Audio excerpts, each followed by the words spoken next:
ஜார்க்கண்ட் அரசு மருத்துவமனையில ஏற்பட்ட அலட்சியத்தால இரத்த மாற்று சிகிச்சை பெற்ற 5 குழந்தைகளுக்கு HIV தொற்று ஏற்பட்டிருக்கு.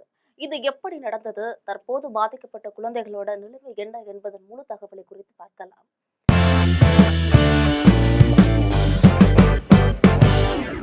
ஜார்க்கண்டின் மேற்கு சிங்பூம் மாவட்டத்தில் இருக்கக்கூடிய அரசு மருத்துவமனையில சிகிச்சை பெற்ற 5 குழந்தைகளுக்கு எய்ட்ஸ் பாதிப்பு ஏற்பட்டிருக்கு. அங்கு மருத்துவமனையில அவர்களுக்கு ரத்தம் ஏற்றப்பட்ட நிலையில அதை தொடர்ந்தே குழந்தைகளுக்கு HIV தொற்று ஏற்பட்டிருக்கு. கைப்பாசாவில் இருக்கக்கூடிய மருத்துவமனையில் தான் இந்த கொடூரம் நடந்திருக்கு. 7 வயதான அந்த குழந்தைக்கு தலாசீமியா பாதிப்பு இருந்திருக்கு. இதையடுத்து அந்த குழந்தைக்கு ரத்தம் ஏற்றப்பட்ட நிலையில அக்குழந்தைக்கு HIV தொற்றும் ஏற்பட்டிருக்கு. இப்படி மொத்தம் 5 குழந்தைகளுக்கு HIV தொற்று பாதிப்பும் ஏற்பட்டிருக்கு. இந்த சம்பவம் அங்கு மாநிலம் முழுக்க பெரும் கொந்தளிப்பையுமே ஏற்படுத்தியுள்ளது.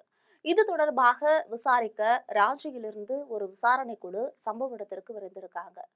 தலாசிமியா என்பது இரத்த சிவப்பணுக்களை பாதிக்கக்கூடிய ஒரு மரபணு கோளாறாகும். இது பெற்றோரிடமிருந்து மரபணு ரீதியாக பரவுகிறது.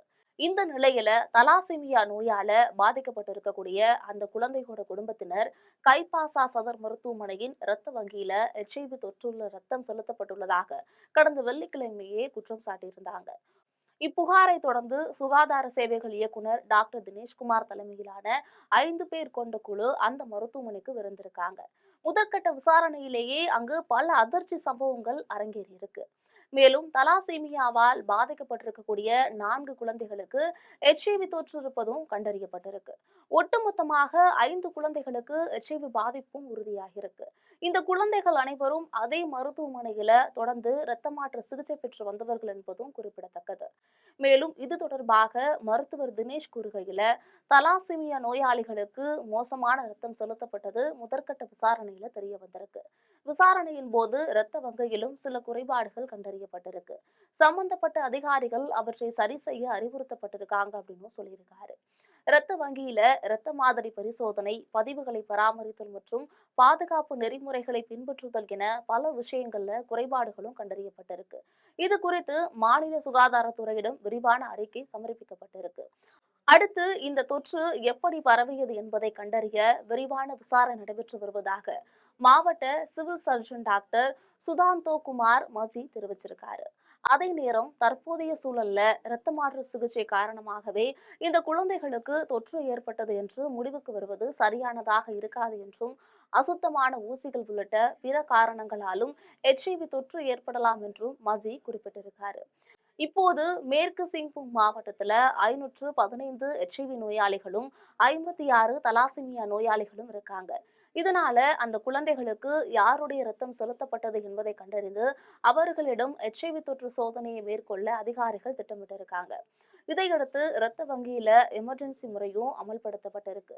இதனால வரக்கூடிய நாட்கள்ல அங்கு அவசர சிகிச்சை பிரிவில் இருக்கக்கூடிய நோயாளிகளுக்கு மட்டுமே ரத்தம் வழங்கப்படும். இது குறித்து ஜார்க்கண்ட் மாநில முதல் மந்திரி ஹேமந்த் சோரன் நேற்று வெளியிட்ட எக்ஸ்தல பிரிவுல சாய்பஷாவில் தலாசிமியாவால் பாதிக்கப்பட்டிருக்கக்கூடிய குழந்தைகளுக்கு HIV தொற்று இருக்கக்கூடிய இரத்த மாற்றம் செய்யப்பட்டுள்ளதாக வந்த புகாரை தொடர்ந்து மேற்கு சிங்பூமின் டாக்டரை இடைநீக்கம் செய்ய அறிவுறுத்தல்களும் வழங்கப்பட்டிருக்கு. பாதிக்கப்பட்ட குழந்தைகளோட குடும்பங்களுக்கு மாநில அரசு தலா ரூபாய் 2 லட்சம் வரை நிதியுதவி வழங்கும் அப்படின்னு சொல்லியிருக்காரு. மேலும் பாதிக்கப்பட்ட குழந்தைகளின் முழு சிகிச்சை செலவையும் ஏற்கும் அப்படின்னு சொல்லியிருக்காரு. மேலும் மேற்கு சிங்பூம் மாவட்டத்துல 515 HIV பாதித்த நோயாளிகளும் 56 தலாசிமியா நோயாளிகளும் உள்ளனர் என்பது குறிப்பிடத்தக்கது. இது ஜார்க்கண்ட் மட்டுமல்ல, இந்தியாவில் இருக்கக்கூடிய எல்லா மாநிலங்களிலுமே. இந்த மாதிரியான அவலநிலைகள் ஏற்படுவதற்கான முக்கிய காரணம் மருத்துவர்களோட இந்த அலட்சிய போக்குதான். இதை பற்றி நீங்கள் என்ன நினைக்கிறீர்கள் என்பதை மறக்காம கமெண்ட்ஸ்ல சொல்லுங்க.